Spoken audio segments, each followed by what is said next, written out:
തിരുവിതാംകൂർ ദേവസ്വം ബോർഡിന്റെ ആന വെട്ടിക്കാട് ചന്ദ്രശേഖരൻ ചെരിഞ്ഞു എന്നുള്ളതാണ്.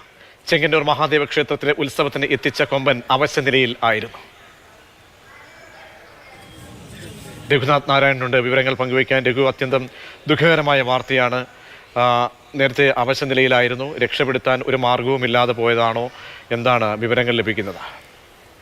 രക്ഷപ്പെടുത്താൻ മാർഗമില്ലാണ്ട് പോയതാണോ അതോ തിരുവിതാംകൂർ ദേവസ്വം ബോർഡിന്റെ അനാസ്ഥ കാരണമാണോ ആന മരിച്ചത് എന്നുള്ള ചോദ്യം അവശേഷിക്കുന്നുണ്ട്. കാരണം കഴിഞ്ഞ കുറച്ച് നാളുകളായി ഈ വെട്ടിക്കാട് ചന്ദ്രശേഖരൻ എന്ന ആനയ്ക്ക് ആരോഗ്യ പ്രശ്നങ്ങളുണ്ട് എന്നുള്ളതാണ് നാട്ടുകാരും അവരുള്ളവരും പറയുന്നത്. കാരണം ഇത് കൊല്ലം ജില്ലയിലെ മൈനാഗപ്പള്ളി എന്നുള്ള സ്ഥലത്തെ വെട്ടിക്കോട് എന്നുള്ള സ്ഥലത്തുള്ള മഹാദേവ ക്ഷേത്രത്തിലേക്ക് വർഷങ്ങൾക്ക് മുൻപ് നാട്ടുകാർ നടക്കിരുത്തിയതാണ് ആനയെ. എന്നാൽ ഈ ആന കഴിഞ്ഞ കുറച്ചു നാളുകളായി ഈ തിരുവിതാംകൂർ ദേവസ്വം ബോർഡിന്റെ പല ക്ഷേത്രങ്ങളിലും ഉത്സവ എഴുന്നള്ളത്തിനായി പോകുന്നുണ്ട്.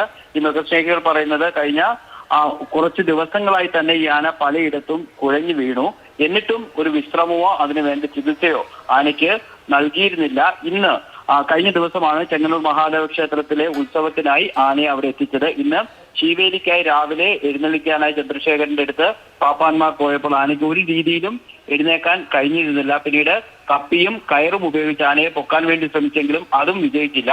ഈ ക്ഷേത്ര മതിൽക്കെട്ടിന് അകത്തായിരുന്നു ആനയുള്ളത്. അതുകൊണ്ട് വലിയ ക്രെയിൻ ആ ക്ഷേത്ര വളപ്പിലേക്ക് വരാൻ വേണ്ടി കഴിഞ്ഞിട്ടുമില്ല. തുടർന്ന് തിരുവിതാംകൂർ ദേവസ്വം ബോർഡിന്റെ ആന വെട്ടിക്കാട് ചന്ദ്രശേഖരൻ അവശതയ്ക്ക് ശേഷം ചെരിഞ്ഞു.